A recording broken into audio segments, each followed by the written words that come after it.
All right, welcome everybody. This is your host, DJ Sparks in the building, and welcome to a Wednesday edition of Love and Relationship Show.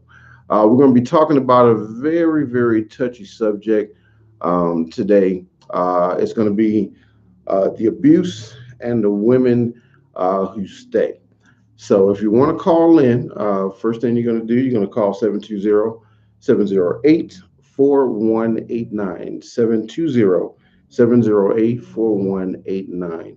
And you can call in and give us your opinion on this particular subject. Very, very touchy subject for me. So I posted a Facebook post a couple of days ago in regards to this issue, and it got a huge response because I have a friend of mine who is in another state, and she is in a domestic violence type of situation. The guy beats her, the guy mistreats her. She doesn't have any kids. I'm the good guy helping her out, wanting to befriend her and things of that nature. So I went to her in honesty and I said, well, let me be with you. And she says to me, I'm not attracted to you. I'm like, what? You rather get beat and mistreat, stomped on, and all this stuff, and you're not attracted to me, but I treat you with respect, love, and caring. And so my psyche is like, I need some help with this situation. Why is it that every single beautiful woman out there want to get a guy that beats the heck out of her, and then they stay? No obligation to the guy, no kids, no responsibility, nothing. They got their own job. The woman can do very well by herself, but she'd rather stay in an abusive relationship with a guy who treats her bad, and then she calls a guy who treats her good that she don't want to be in a relationship with. We got a guest on the line. Hold on just a moment. Sparks Radio. Hey, this is Michael. Hey, what's going on, Michael? How you doing, man? Good, good. Glad to be here. All right, man. We definitely appreciate you. Well, on the phone right now, we got Michael. Michael, you tell them a little bit about yourself first of all. Yes, definitely appreciate that. Michael Wilkins, licensed clinical social worker. Been doing family therapy here in the Denver metro area for the last 10 years, working specifically with families, and now doing a lot of work specifically with families and victims of trauma. Okay, so you know a lot about this subject that we're talking about. So I was just explaining to the listening audience out there and viewing audience the Facebook post that I put up, and the reason why a lot of women in a abusive relationship tend to stay. And I love the comment that you made, and we'll go into that a little bit. But there was a lot of comments on there about mental health, mental state of the particular woman, because I was letting everybody know who are just tuning in that I have a friend, because this is very personal to me, and she is in another state. I help her out, I send her money, I do whatever I can, travel down there, get a chance to see her whenever I can. Beautiful woman, no kids, single, and she would rather be in an abusive relationship with the guy that she's in a relationship now than rather be with me, somebody who has befriended her and been helping her for years. And I don't understand her mindset and where she's coming from with not wanting to get out of the abusive relationship. And my fear is that she something will happen to her like my other friend that I had, because I lost a friend to domestic violence when I was 16 and 17. She was I was her friend. She was working on like at a department store. I used to go see her all the time. She had a little baby, and with the boyfriend that she was with. And then I had a feeling. I told her, I said, "Don't go home." One day, I just had a feeling. I said, "Don't go home. Whatever you do, call the police. Take the police with you, and go to the house." And she took my advice, took the police with her to her house. But when the police knocked on the door, the boyfriend came out with a 12 gauge shotgun, shot the police officer, killed him. The girlfriend started to run away, shot her in the back, killed her, then turned the gun on himself, shot himself, and because he had already killed the 2-year-old baby that was in the house. So it was an unfortunate situation that I've unfortunately witnessed due to domestic violence. But my question to you, Michael, why do you think the women stay? I think, and from my experience and from what I've seen, and when we're talking about trauma specifically, I have to reflect on family of origin. Uh-huh. In my experience of working with, victims of this, that have been exposed to this sort of trauma, a lot of times it's rooted in family origin. And what I mean by that is, when we're talking about your friend here that was expressing concern for, it very likely came from a home where there was a lot of violence, maybe mental, maybe physical, but clearly we know from studies and what we know is that our relationships as far as who we choose to be with our partners, a lot of it is influenced on our upbringing and our caregivers. Mm-hmm. So ultimately what happens is, if me as a child, as an infant, if I never was able to attain that sense of acceptance by my caregiver, rest assured for the rest of my life, subconsciously, I'm going to continue to seek out that goal in life. And ultimately what happens is particular victims of this sort is they're not comfortable with people that have it together. Because if they have it together, there's nothing that needs to be fixed. There's no reason for me to, I can't fix you, I can't help you. What can I possibly be a need for in your life? Wow. Because as that victim, their whole purpose is to gain acceptance. And for me to gain acceptance, I need to help you. I need to fix you. I need to accommodate your needs because all my life, I was never able to get that acceptance from somebody else. So I'm going to try it in all my might to get it out of you. Wow, that is interesting that you say that because a lot of women are like that. A whole lot of women, especially the ones that I know, because they're caregivers, mothers, so forth and such on. And then when you try to be able to befriend them and be nice to them and what have you, if you got your stuff together, they don't want to have nothing to do with you. But yet they'll go out here and date a guy who don't have nothing because they want to try to fix him. You know what I'm saying? And that is amazing that you said that because that syndrome, I mean, I don't get it. It just baffles me because of the simple fact that I don't understand why. I mean, logic would tell you, okay, I'm gonna date the guy that's got it together so we can build together to have more. But the logic of a lot of women nowadays is that I gotta have somebody that I gotta fix. Correct. And you will also see this in my work. I've seen this as well in reverse with men that are in similar situations. Maybe it's not physical violence, but there's still that sense of mental abuse. And again, it's for the same underlining reason, the sense of not getting that acceptance. Yeah. And what we call that in our field of work too is codependency. There's this need to find acceptance, this need to constantly help people and rescue people. And what you will see with that, and when we're talking about domestic violence specifically regarding women, there's a lot of studies regarding personality disorder in men that are narcissistic. Well, we know one of the setbacks of a narcissistic person is rejection and abandonment. So we know that when women are leaving these types of men, these are the particular moments where it's most dangerous. Yeah. So is it a fear thing for the women? Is it a fear thing for the women? Do they fear leaving this particular situation that they're going to be stalked, they're going to be killed? Is that the reason? Absolutely. And what with that too, they actually here, as well as I shared before, that no snitch code in our culture. Yeah.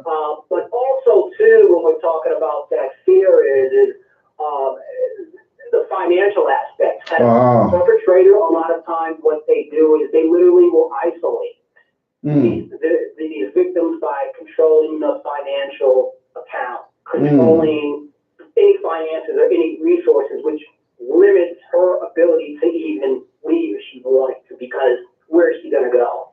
Yeah. And so they make it a way in which they can control her every angle, even if she wanted to leave. It would be very hard for her to move on. I got you. Well, for those of you just tuning in right now, we're talking with Michael Wilkins on the phone with us. He is a licensed social worker, and we're dealing with the domestic violence abuse subject that's very close to my heart, and I know close to a lot of women's hearts out there, and everybody that's watching and paying attention. So thank you guys for tuning in right now. All right, Michael, I got a serious question for you. So do you think that with a lot of this domestic violence, and with a lot of the women, and also with a lot of the men, like you said a little bit earlier, stems from something a little bit deeper with the parents? Now, a lot of these women, I noticed that they do have parents they can go back home to.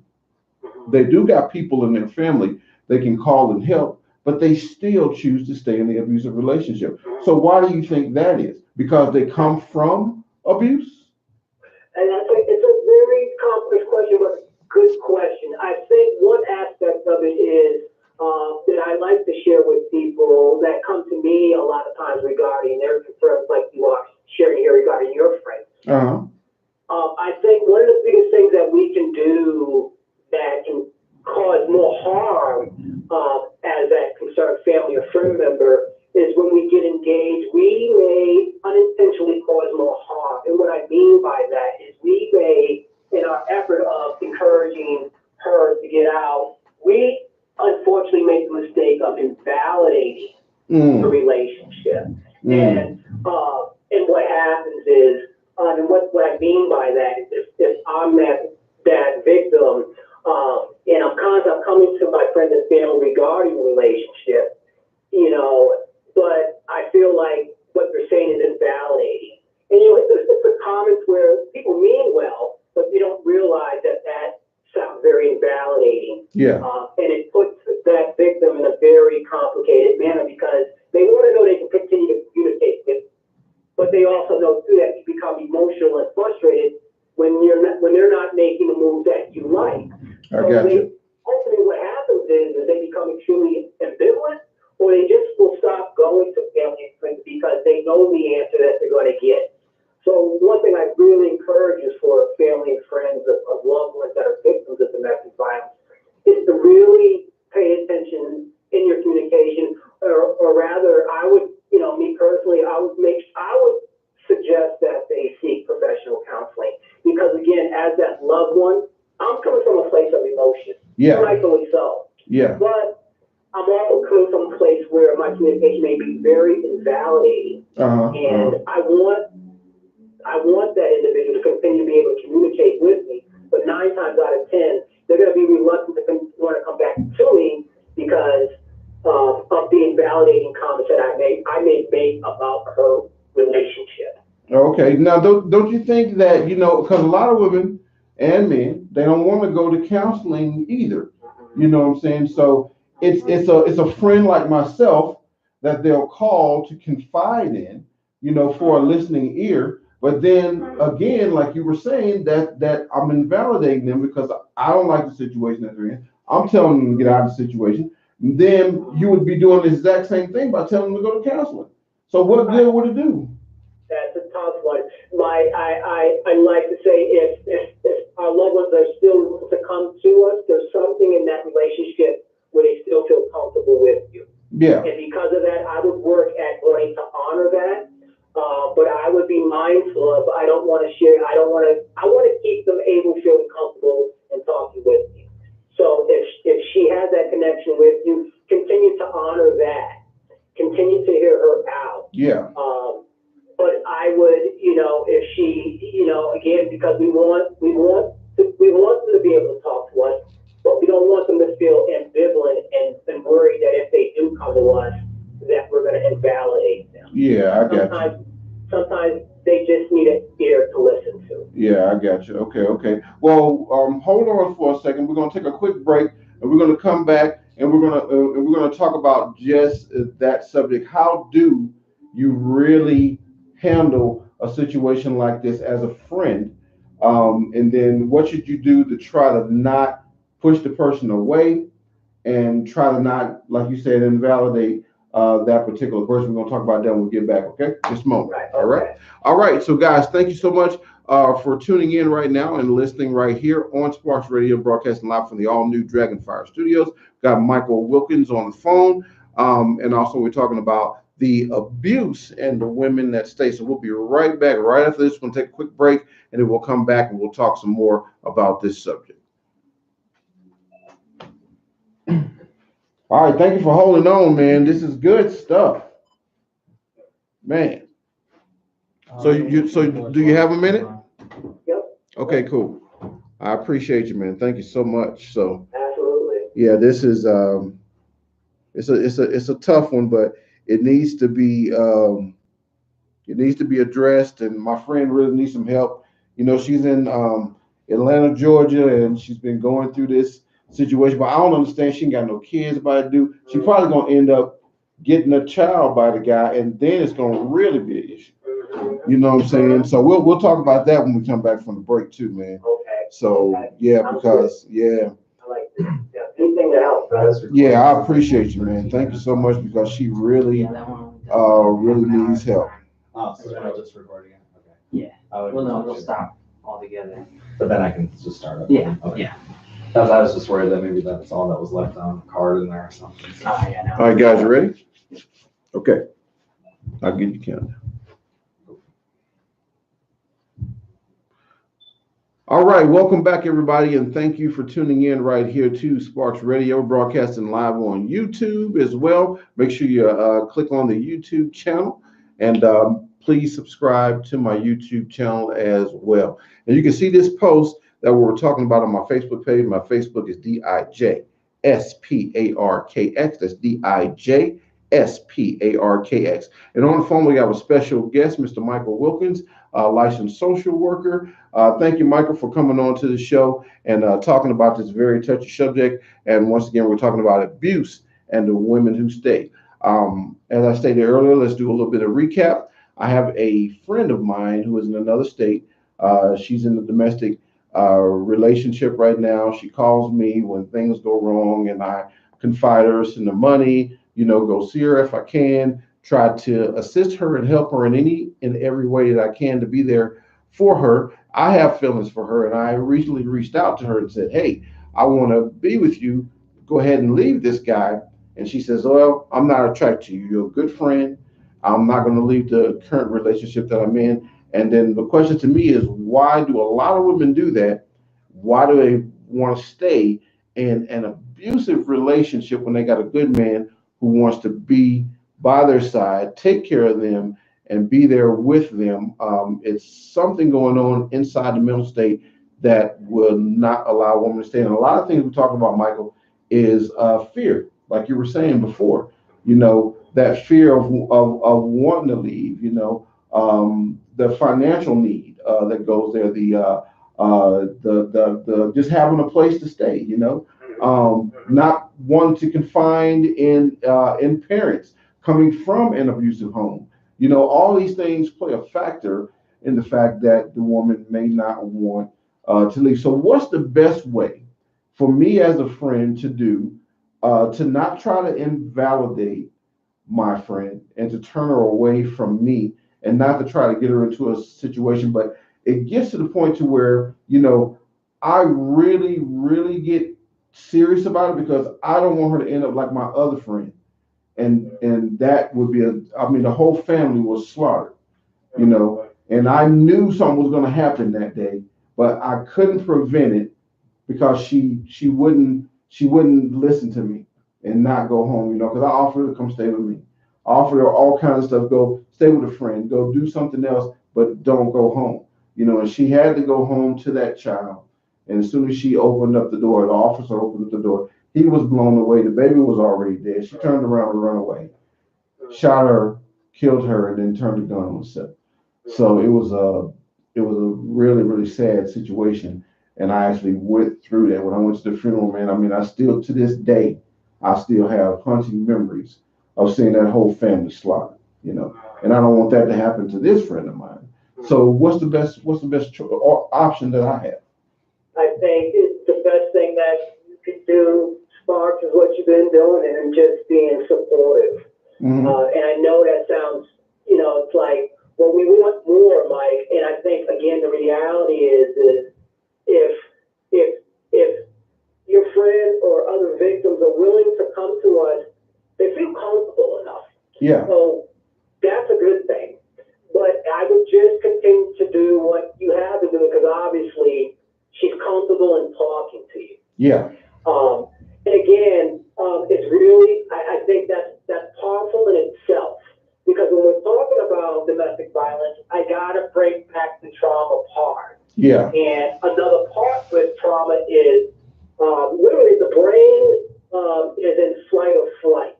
And so what ultimately happens when we're in trauma a lot is our frontal lobe, the frontal cortex, the portion of the brain that includes our personality, our conscience, our decision making, everything of who we are is right there in the frontal lobe. What ultimately happens when we're exposed to trauma is our frontal lobe is hijacked. Yeah.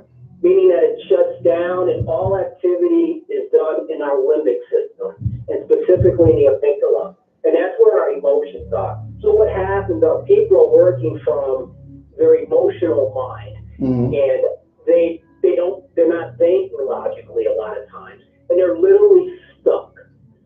We call it flight, fright, or freeze. And what I mean by freeze is some of these people may be disassociating. They may, what I mean by that, they literally, they're not in body and they're not in self. It's the brain's way of kind of escaping violence. And so they literally will shut down. And that frontal lobe where there is no logical thinking, a lot of that's impaired. And so they struggle with because they're not in that part of their brain. And what we want to do is try to get them out of that limbic system. Yeah. And that includes like stuff like physical activity, taking care of your body, so on and so forth. But I think in short, the main thing that we want to do is just really honor our victims and what they need at that time. Also, too, what I would suggest too is creating a safety plan. Yeah. If she's comfortable talking with you on that level, and I'm like, like yourself, very concerned. Well, can we work on a safety plan together? Can I be a part of your safety plan? Just in case whatever's going on, let's talk about a safety plan and how I can accommodate it and support you in that safety plan. But I think a safety plan is the best thing or a great suggestion. Okay. We want to leave it up to the victims on how they want to work through that stuff. But afford yourself that level of as an idea. And I think what that does is it alleviates some of our concerns to our loved ones. Yeah. And lets them know too that you're letting them have the decision and you're honoring them and you're not invalidating them. Okay. You're letting them know that you still love them. Okay, well, that's a good point right there. I mean, and what are some of the things that you would suggest within a safety plan? Because this particular person is out of state, like saving up some money for plane tickets or hotel accommodations. Yeah, I mean, what? exactly. I mean, what's a safety plan for some people so that the listeners will know what can do. Great. Hello? Yeah, I'm here. Okay, so again, right there, that's a great start. If she's working or in a position where she can put an account to the side, by all means, start something like that. I would also look into resources in her specific areas, such as shelters that are available just in case she's ready to make that move. I would look at, if you have children, again, I would, pay attention to, finances, and if there's another loved one such as yourself, have people that are part of that safety plan as far as like, places she can go or people that she can talk to. financial, resources if possible. But I would definitely also stress too is looking at available resources in her local community. That way, when she's ready to make that move, she knows where to go. Okay, okay. And now, for those of you just tuning in, once again, we're talking with Michael Wilkins on the phone, licensed social worker. We're talking about the abuse and the women that stay right here on Sparks Radio with your host, Dij Sparkx. Now, another situation that may arise too, that I don't know if this is true of my friend, but I know a lot of women as well. They find out that they're pregnant within a violent situation like that. And then when that situation arises, that's a whole nother story, Yeah. because then they don't want to leave because of fear of the baby. But then they're getting beat at the same time while they're pregnant, so they may lose the baby. It's several different things. And then once they do have the baby, if they do leave the situation, they're still going to be involved with the father because he's the father of the baby, the one who's been abusing the woman. Yeah. So it's so much that goes on with these domestic situations, in those particular situations. I mean, what's the best course of action for a woman who is fearing for her life that may be pregnant with a child of an abuser? Again, I would, if she's interested, continue to, if she's not interested in counseling, if she has some good support in her life, such as yourself. And again, what I mean by that support is people in her life that's not going to validate her. Yeah. I would encourage her to keep those avenues open.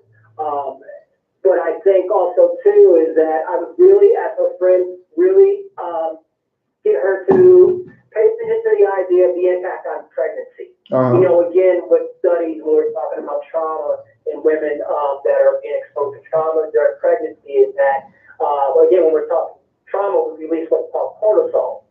There's studies now that are showing that cortisol that may have a strong impact on ADHD, autism, but what we're learning now is that even when a woman is, under trauma when she's in utero, when that baby's in utero, her body is secreting, cortisol. That as well can, and ultimately lead to that child even possibly having a personality disorder, and the cycle starts all over again where you have this young child that becomes a perpetrator as an adult too. Wow. On the account of what they witnessed as a child. And wow, even in the womb. Wow. Yeah. Oh my God, man. Yeah. That is sad. Yes. Absolutely. Oh my God. Absolutely. Yeah. Wow. Well, Michael, I don't want to hold you too long, man. I want to thank you for coming on to the show. Thank you for your insight. This is going to help a lot of people because the questions that we asked, the things that we went over, the things that we talked about are situations that a lot of people go through and they're afraid to come out. So is there like a hotline number or something like that you can maybe give out that people can go and reach help if they need to call if they're viewing this program right now so we can help them out?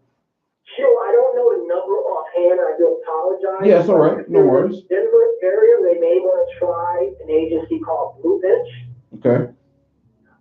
And also, they can try the Center for Trauma and Resiliency, which is also in Denver, Colorado. Okay. All right. Okay. All right. Thank you, man. Thank you so much for taking the time out and coming on to the show. Michael Wilkins, everybody. Thank you so much. And we appreciate you, man. We got to have you on, Kent, have you live in studio next time, okay? Absolutely. Look forward to that, Spark. All right. Thank you, man. Thanks for calling. All right. All right. Take care. All right. All right, thank you everyone for tuning in to this show right here about domestic violence. And I just want to leave you guys with this one final piece. If you are a victim of domestic violence, or if you know anyone out there who is the victim of domestic violence, we have this number right here on our screen right here. Call this number and seek help, or get them to some counseling.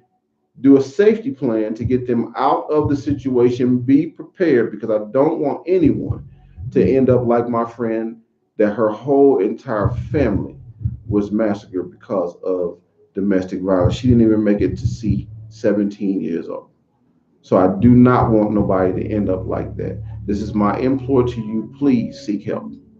All right. This is Dij Sparkx. Thank you guys for tuning in to this show about domestic violence, and I hope this helps someone. Be safe out there. Be kind to one another. And we'll see you guys next time. He had some really good tips there. Yeah, that was informative. Learned some stuff. Mm-hmm. Yeah, yeah.